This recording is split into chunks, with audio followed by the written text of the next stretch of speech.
بسم اللہ الرحمن الرحیم۔ الصلاۃ والسلام علیکہ یا رسول اللہ، الصلاۃ والسلام علیکہ یا حبیب اللہ۔ یوٹیوب چینل سے قاری محمد ریاض قریشی کا سلام، السلام علیکم ورحمۃ اللہ وبرکاتہ۔ بہت سے لوگوں نے پوچھا ہے کہ روزہ کن چیزوں سے ٹوٹ جاتا ہے، اور بہت سے لوگوں کو یہ پتہ ہی نہیں، وہ شاید یہ سمجھتے ہیں کہ کوئی چیز کھا لی تو روزہ ٹوٹ گیا۔ اور اس کے علاوہ بہت سے ایسے اعمال ہیں، بہت سی ایسی چیزیں ہیں جس سے آپ کا روزہ ٹوٹ جاتا ہے اور ختم ہو جاتا ہے۔ پھر روزہ آپ افطاری کر لیں، آپ کھول لیں، جو مرضی کر لیں۔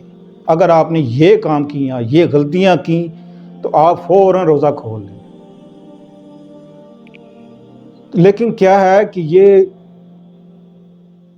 جو لوگ ہیں آج کل کے نئے ینگسٹر یا بچے یا بچیاں، تو وہ ان چیزوں کو نہیں سمجھتے۔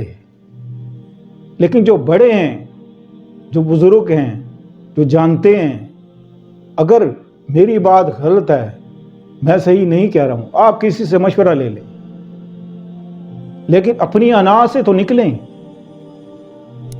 اپنی غلطی تو مانیں۔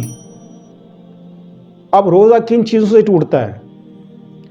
مثال کے طور پہ آپ نے روزہ رکھ لیا، افطاری کر لی، سحری کر لی۔ آپ نے سحری کرنے کے بعد بہت سے لوگ ایسے ہوتے ہیں جو سائرن پہ روزہ بند کر دیتے ہیں کہ بس روزہ، پھر اذانیں ہو رہی ہیں، اذانوں تک آپ کھانا کھاتے پیتے رہتے ہیں، اذانیں بھی ہو رہی ہیں اور کھا پی بھی رہے ہیں، تو روزہ تو آپ کا اسی وقت ٹوٹ گیا، روزہ تو رہا ہی نہیں آپ کا۔ پھر آپ نے روزہ رکھ لیا، نیت کر لی، روزے کی نیت تو آپ نے کر لی، لیکن روزہ تو آپ کا ٹوٹ گیا۔ ادھر اذانیں ہو رہی ہیں، ادھر آپ پانی بھی پی رہے ہیں۔ دوسرا، روزہ دل متلی ہو اور 12 بجے سے پہلے، 1 بجے سے پہلے آپ کا دل متلی ہو گیا اور آپ کو وومٹنگ ہو گئی، تو آپ کا روزہ مکروہ ہو گیا، یعنی کہ ضائع ہو گیا۔ آپ نے غیبت کر دی، غیبت کر دی، اللہ اکبر، تو پھر تو آپ نے اسی وقت روزہ کھول لے، کیونکہ آپ کا اسی وقت روزہ ٹوٹ گیا۔ اللہ فرماتا ہے جس نے غیبت کی اس نے ایسا گناہ کیا کہ گویا اپنے مرے ہوئے بھائی کا گوشت کھا لیا۔ جب آپ نے کھا لیا تو آپ کا روزہ ٹوٹ گیا، اور وہ بھی حرام، اور وہ بھی اپنے بھائی کا گوشت۔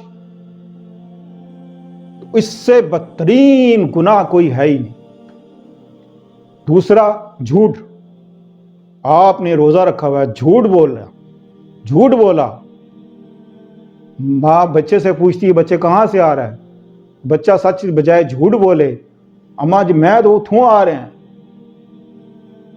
اس طرح کے کئی جھوٹ، شوہر بیوی سے بولے، بیوی شوہر سے بولے، بہن بھائی سے بولے، آپس میں رشتہ داروں سے بولے، کسی طرح کا بھی جھوٹ آپ بولیں گے آپ کا روزہ ٹوٹ جائے گا۔ کیونکہ اس کی وجہ کیا ہے کہ جھوٹے پہ اللہ نے لعنت بھیجی ہے، اور کہا ہے جھوٹا، جو شخص جھوٹ بولتا ہے وہ شخص شیطان کی صف میں کھڑا ہے، تو اس کا روزہ کیسے ہو سکتا ہے؟ اور روزے میں جھگڑا کرنا، لڑائی کرنا، گالیاں دینا، اس سے بھی روزہ ٹوٹ جاتا ہے۔ آپ نے کسی کو باہر جا رہے ہیں، یہ تمام لڑکیوں اور لڑکوں کے لیے ہیں، اور خاص طور پہ بہت سے لوگوں کے لیے، تو کسی لڑکی پہ آپ کی نظر پڑ گئی، آپ نے دیکھا، آپ کوئی گناہ نہیں، دیکھ لیا، نظر پڑ گئی، آپ نے اس کو پلٹ کے دیکھا، دوبارہ دیکھا، تو وہ آپ کی نظر نہیں بلکہ شیطان کی نظر ہے۔ اب آپ کہیں گے کہ شیطان تو سارے قید ہیں، جو اندر کا شیطان ہے، وہ جو سب سے خطرناک ہے، وہ اندر کا شیطان ہے، وہ قید نہیں ہوتا، وہ ہمیں خود قید کرنا پڑتا ہے۔ اس لیے رمضان کا مہینہ اللہ نے اتارا ہے کہ اس جو اندر کے شیطان کو ہے، اس کو مار دو، اس کو قید کر لو۔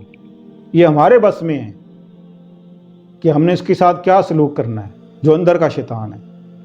پلٹ کے دیکھ لیا، دوبارہ تیسری بار دیکھا تو آپ کا روزہ ٹوٹ گیا۔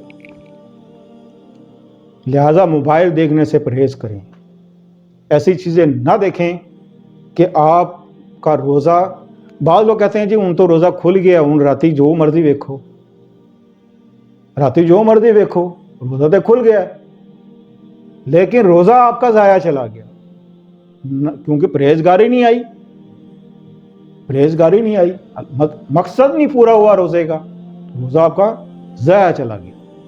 ان تمام فحشات چیزوں سے جو آپ کو سب سے، جس نے اپنی آنکھیں بچا لی، جس نے اپنی آنکھیں بچا لی، اس نے اپنا ایمان بچا لیا۔ قرآن پاک میں ارشاد ہوتا ہے، اے ایمان والو اپنی نظروں کو جھکا کے چلو۔ ایمان والوں کو کہا ہے، بے غیرتوں کو نہیں کہا، بے ایمانوں کو نہیں کہا کہ وہ چاہے دیکھتے رہیں۔ ایمان والوں کو اللہ تعالیٰ نے، کیونکہ اللہ چاہتا ہے کہ میرے جو ایمان والے بندے ہیں ان کی نظریں بچی رہیں کہ اس کے اعمال برباد نہ ہو جائیں۔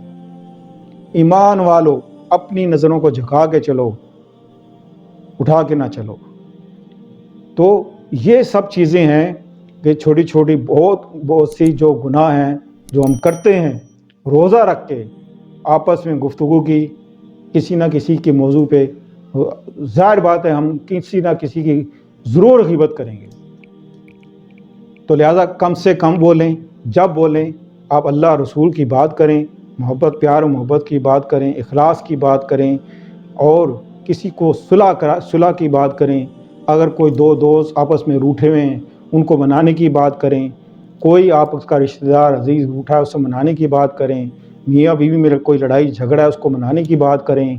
یہ ایسے نیک کام کریں، ایسے نیکیاں کریں، نیکیاں آپ جتنی نیکیاں کریں گے اللہ 70 گنا زیادہ آپ کو اس کا ثواب عطا فرمائے گا۔ اور جب آپ نیکیوں پہ نیکیاں کرتے چلے جائیں گے تو پورے مہینے میں اندازہ لگائیں کہ پھر آپ کیا کچھ کما لیں گے۔ تو دنیا اور آخرت دونوں کمائیں۔ اللہ نہیں کہتا کہ تمہیں دنیا میں کچھ نہیں چاہیے، آخرت کے لیے سب کچھ چاہیے۔ ربنا آتنا فی الدنیا حسنہ وفی الآخرۃ حسنۃ وقنا عذاب النار۔ اللہ ہمیں دنیا کے عذاب سے بھی بچائے اور آخرت کے عذاب سے بھی بچائے۔ اللہ حافظ۔